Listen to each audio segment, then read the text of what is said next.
The argument isn't vaccinations. You guys can do your own homework and research on that. I'm not saying I'm not for them. I think they're dangerous personally, in all honesty. That you're injecting things we don't even know. As a matter of fact, I would never put anything in my body, especially lately. I've been on a diet because diets stink. But you watch what you put in your body. Why is it we're allowing to put things in our body? We just trust it. We don't even know what's in it. We're going to get into this. Are vaccines, mandatory vaccines, constitutional? Are mandatory vaccines constitutional? Well, why don't we go to the 14th Amendment? This is a very important amendment to discuss because people use this, and this has been used to basically barrage the states, that the federal government has a blanket over the states, and it's because in the wording, they use this on Roe v. Wade, which is, again, I can't even believe that they use this in the court case. They use this Brown versus the Board of Education, equal protection of the laws, all that kind of stuff. I'm going to walk you through the 14th Amendment so you can debunk this stuff about vaccinations being mandatory from the federal government, okay? Here we go. And pay attention, pay attention. All persons born or naturalized in the United States and subject to the jurisdiction thereof are citizens of the United States and of the state wherein they reside. No state shall make or enforce any law which shall abridge the privileges or immunities of the citizens of the United States. Nor shall any state deprive any person of life, liberty, or property without due process of law, nor deny any person within its jurisdiction the equal protection under the law.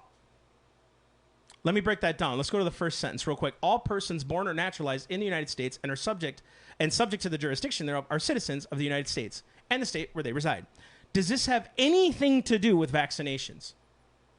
It's talking about when back in the day when blacks were being enslaved, that they had just as much equal rights as a white man did.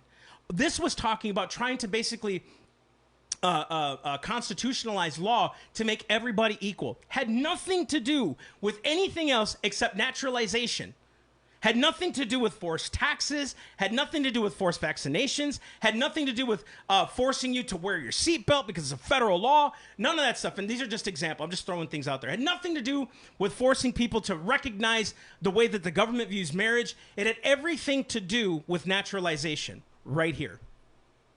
That's what this was for. It had nothing to do with anything else. But you know what happens? Since we don't know history, we just leave things open-ended, i.e., that's why you see things like Roe v. Wade happen. So all persons born or naturalized in the United States and subject to the jurisdiction thereof are citizens of the United States and the state where they reside. Listen to this. No state shall make or enforce any law which shall abridge the privileges or immunities of citizens.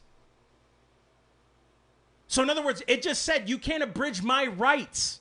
Where do rights come from? We talk about this every podcast. Before God. So God gives me the right to my own health care. God gives me my own right to how to educate my kids. God gives me the right to life, liberty, and property and the pursuit of happiness. God gives me those things.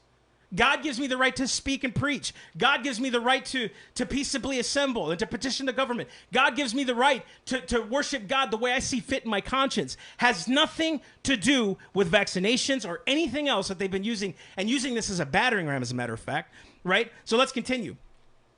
Nor shall any state deprive any person of life, liberty, or property. Why are they abridging our liberty with a mask mandate? Now, some of you will say, what about abortion? What about abortion? It's my choice, too, to get an abortion. Read the word just before that. Nor shall any state deprive any person of life. Life. Ask any person who's for abortion where life begins. They'll never answer it. Do you know why? Because they know, according to science, which the left always talks about being scientific. They always say that they know science and they're trying to follow science. Matter of fact, one of Joe Biden's things is like, we're going to follow the experts on science because we love science. Well, science has shown us that life begins at conception, and it's shown it over and over and over again, and yet our states don't listen. And it's those same people that are trying to trap you in your words. That's why you're seeing this stuff happen. So please share this video because, again, there's a lot of good information here. Person of life, liberty, or property. Guys, my body is God's property. My home is my property. My body is my property. I have a responsibility before the Lord to upkeep my body, which is why I want a diet, which is why, hey, I've kind of let myself go, kinda. A few too many Culver's tops, you know what I mean?